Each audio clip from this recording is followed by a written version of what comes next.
moving on to the next session, I think that we have our next speaker because you're coming on British, line. for example, you like tea, have this sense of humour, believe these things and think like this. That somehow things like flags are a test of loyalty, that if you don't buy into this nonsense, you are a lesser person, a lesser Briton, a lesser patriot.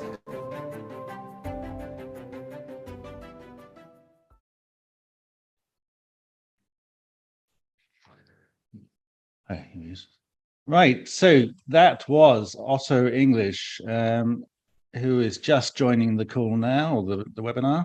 1 second, there you are. Otto English, aka Andrew Scott. Hello, Andrew, how are you? You're on mute, Andrew.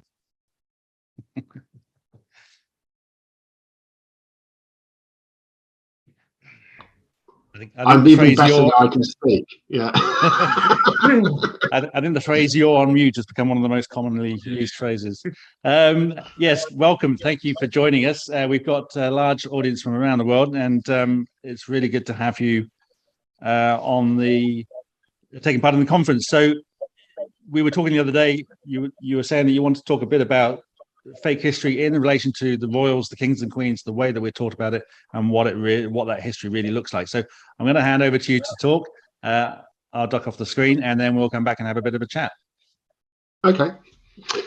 So yeah, I've been watching I watched the documentary that the BBC put out to commemorate this Platinum Jubilee, which is a remarkable thing, but for all of the wrong reasons.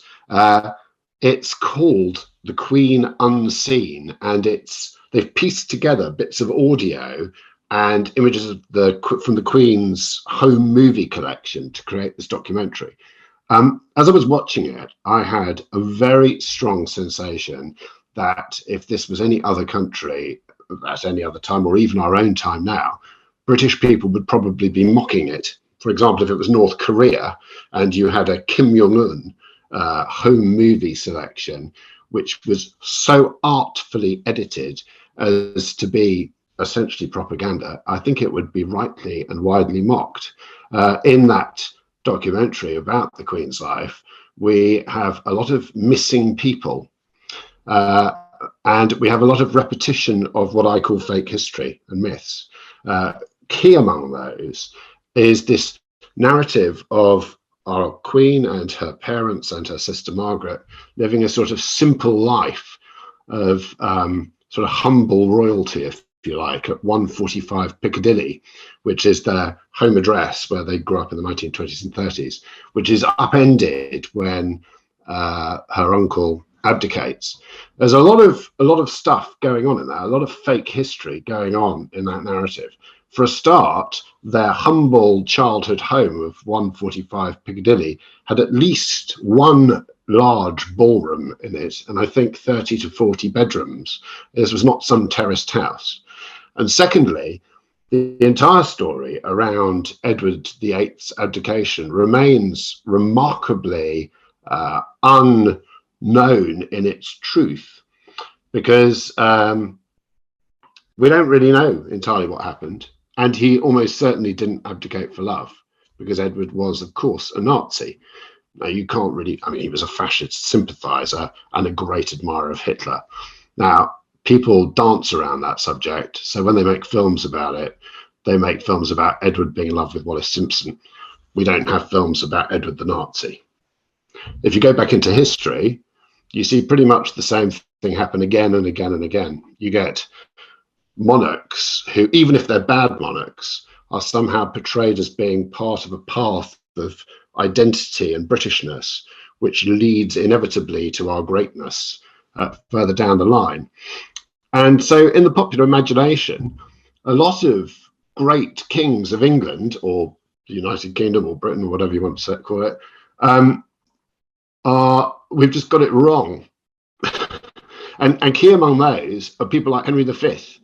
Everybody thinks of Henry V as this sort of rebel Hal figure from Shakespeare, who grows up and becomes a great king at Agincourt, etc., etc., etc. But the story we know is almost entirely Shakespeare. It's artificial. It's a made-up story. It's as close to the real Henry V as Police Academy 2 is to a real police academy. Although never having been to a police academy, I might be making that bit up. I call this ladybird libertarianism, which is the taking of history, the putting of it into books, and the changing and editing of it so that you end up with something that has nothing at all to do with the reality of our history. And it's kings and queens history, isn't it? We trot through on this sort of line down the ages of these remarkable people, except very few kings and queens of England, if any, really, were remarkable people. And the longer it has gone on, the less remarkable they have become, because they are just figureheads. They are just totemic people who are there representing monarchy and this really ridiculous and outdated notion of class, which is really what the royal family represent. They are our betters.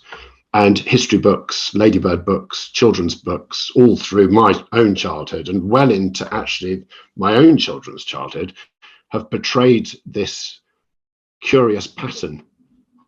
So I think it's time for that to end, and I think it's time for a bit more reality to be brought in, and I think it's time that we started questioning these curious documentaries that get put out about the royals, which are wholly uncritical, delivered to us in hushed voices and tones of reverence. And I think it's time that Britain grew up. It was quite interesting listening to the previous speakers. I only came in at the end because I was reminded of how Australia very nearly went down the path of inventing an aristocracy in the 1860s and 70s. A man called William Wentworth proposed in Australia that what Australia was sorely lacking was its own aristocracy, and they needed earls and dukes and things like that. And Australians mocked the idea, laughed it out of the country. They called it the bunyip aristocracy, after a mythical beast. And I think when you consider the case for monarchy, you have to think, would we nowadays, if we were starting from scratch, as the Australians effectively were in the 1860s, would we come up with something as bonkers as this? And I think the answer is probably no. So fake history, artifice, a lot of editing have created for British people this image of majesty. And my argument is it's time we stopped. Thank you very much. And I mean, I guess one of the people that is, apart from the current Queen, who is kind of fantasized about the most is Victoria. Yeah. I mean, how do you see her as a person as well as the head of state and as a monarch? I mean, does she even come close to living up to the fantasy? Okay, so our Queen and Queen Victoria both made a great merit out of doing nothing. I mean, people say that Queen Elizabeth II has been highly effective, and she has. She's been highly effective at not giving interviews, not really doing anything, which actually is curiously admirable. Queen Victoria was all about rooting out her power through her extended family into Europe and soft power. But you're right, yeah, there's nothing that remarkable about Queen Victoria. Although I have to say, when I read about Queen Victoria's affection for curries and things, which is genuine, I do kind of warm to her. But yeah, I don't think there's anything that remarkable about Queen Victoria, no. And I think we've got some questions coming through. The question was just coming up a lot is about the institutional racism of the royal family, and I just was interested from a kind of historian's perspective, Otto, as to kind of what do you think as to the extent to which that has been whitewashed, and the fake history has been to create a sense of them being a more tolerant and diverse and multicultural institution than perhaps history lets on. Yeah, well, that goes back to the editing thing, which I was clumsily trying to describe earlier. They edit out, they change the narrative with every generation. So they kind of reinvent themselves. So the monarchy we have now is a monarchy of a sort of ideal family that is presented towards us, something to live up to which anybody who's been watching that family over the last 70 years would go, if that's an ideal family, then God save us all, to be honest. You know, we're going to be in serious trouble. Talk about dysfunctional. And yes, stretching back in time, of course, monarchy as an institution is inherently racist because monarchy sits atop the grand conceit of great Britishness, which was used as a tool of empire. You know, Britain was at the top, and at the top of the cherry on the top of that cake was Queen Victoria. So of course it has. It's propped up all sorts of dreadful notions and ideas, and I think, as we see with Meghan Markle, the sort of unhinged racist element that has come out in the press and the commentariat and those loyal to the monarchy, and the way that they have effectively been sent, they've really been sent into exile, haven't they? I mean, we're not saying that, but that's really what has happened. Meghan Markle and Harry have been sent into exile. If it was 500 years ago, they'd be hiding somewhere in France, but they've gone to the United States instead. Anybody who challenges the narrative or corrects the narrative or does anything against how the royal family wants itself to be perceived gets chucked under the bus. I mean, Marian Crawford is the famous example. I don't know if everybody's familiar with that story. Marian Crawford was the Queen's nanny and tutor when she was growing up, and Marian Crawford wrote this very unexceptional book about her time with the royal family and effectively got cut out of the story entirely. There's no mention of Marian Crawford anywhere during this jubilee, but the girls, Margaret and Elizabeth, were extremely close to this woman, but she gets chucked under the bus. Yeah, so yeah, that was a long and tangled answer. Another question here, which is something which obviously happens every time something like the Jubilee happens, is that anyone who is against the monarchy or dares to ask questions has their patriotism questioned, and the idea that there's somehow sort of an interferer or a sort of someone who doesn't believe in this country. I wondered, from a historical perspective, how long that relationship between monarchist support and patriotism has that always just been part of how it's related, or is that something that has been artificially created over time as well? Well, we got rid of our monarch, didn't we, back in the 17th century? Or not we, because none of us were alive, but the people. That's one of my pet hates, actually, when people say we won the Second World War. None of us won the Second World War because we weren't there. Yeah, we've got rid of our monarchs in the past, and they've evinced a sort of spectacular return by stealth. And you're right, it's very hard to question it in a rational, sensible way. Even with family or friends, you know, people get very, very emotional about the royal family.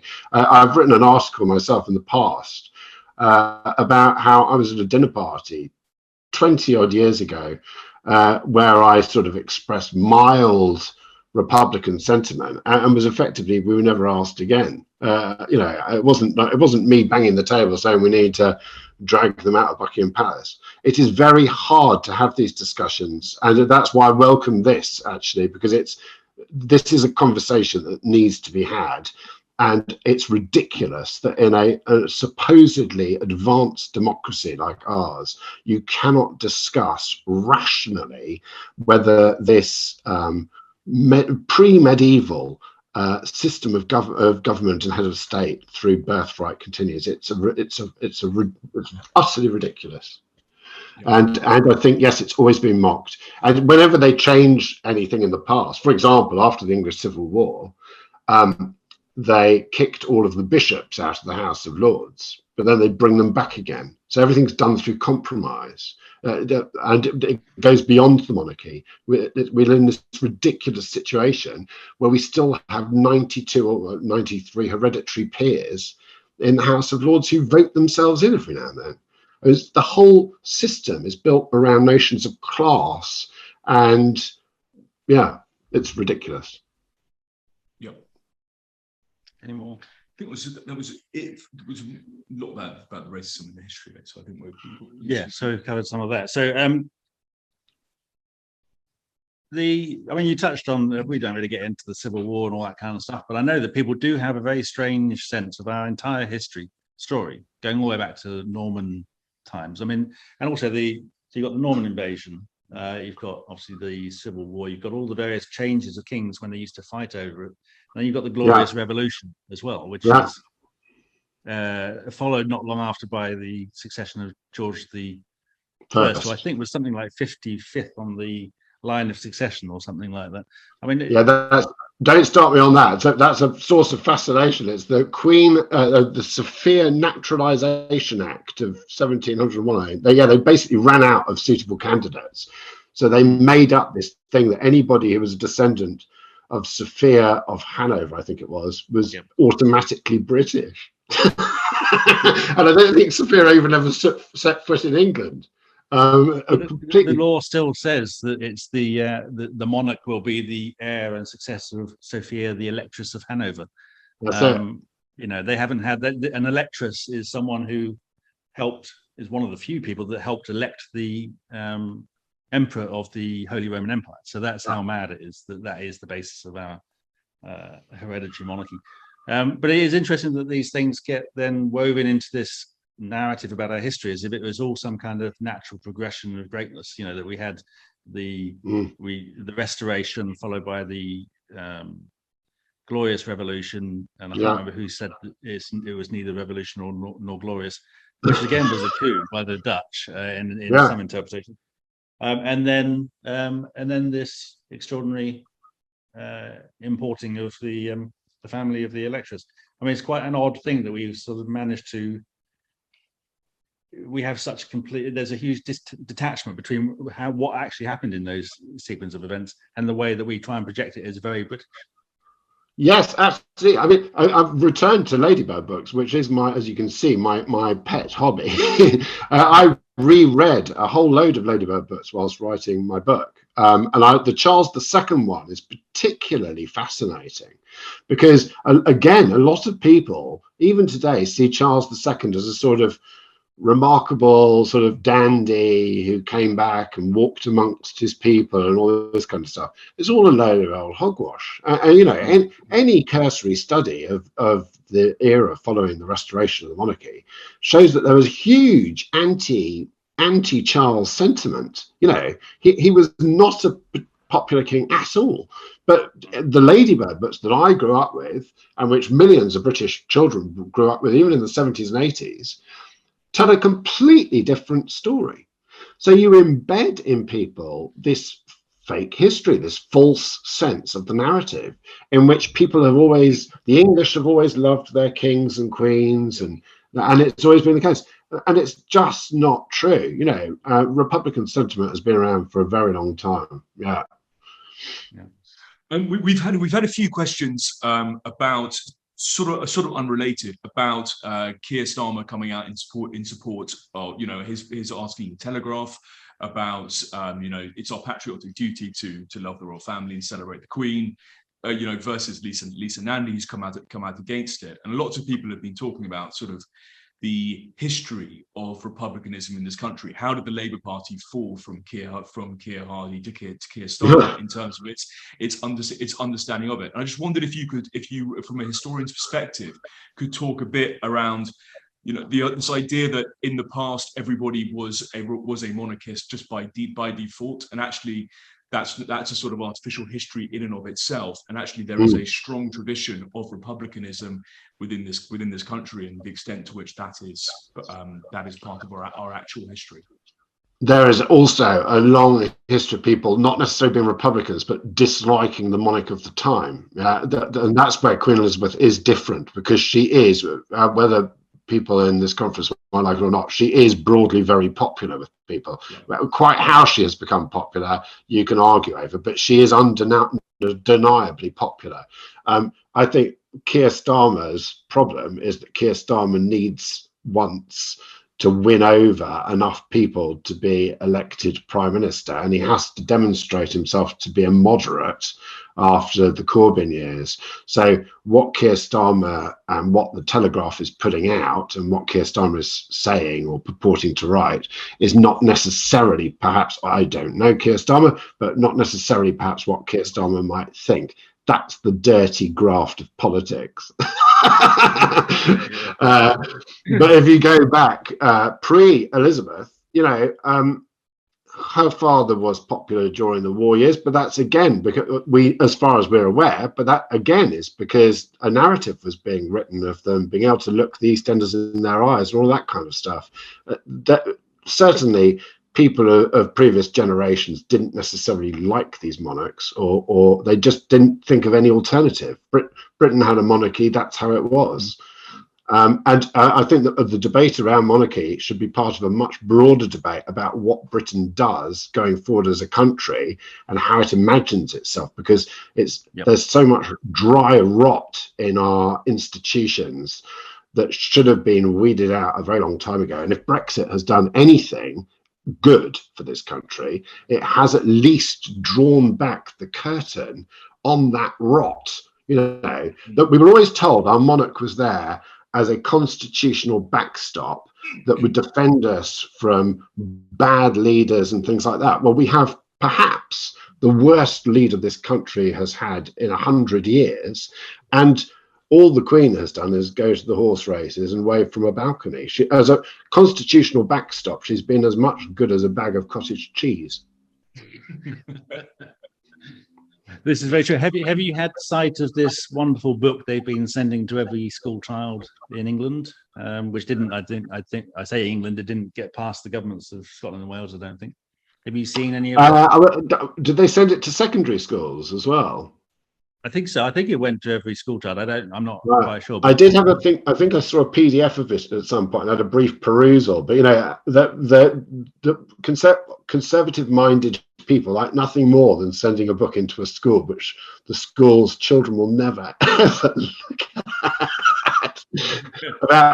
About 15 years ago, Civitas, the think tank, Civitas, the conservative think tank, tried to plant H.E. Marshall's Our Island Story into schools across the country with the backing of Michael Gove. And it's the same idea. It's like if we put these sort of propaganda items into school libraries, we'll win the debate. It's all a lot of hooey. Well, we are getting to the end. Just very quickly, I see you've got your book on the shelf behind you. Prominently. This is... just to remind people, it was out last year, is that right? So the book came out in hardback last year. The paperback has come out this year, and there's, in terms of poking lies, I think there must be 1,000 commonly believed truths in that book that I hope I seek to upend, including ones about Churchill and Boris Johnson. Very current. Well, Fake History is on. It's at all good bookshops, as they say. So thank you very much, Andrew. It's been fantastic, really interesting chat. And we'll try and no doubt get you involved again at some point soon. Thanks for having me. Thank you very much.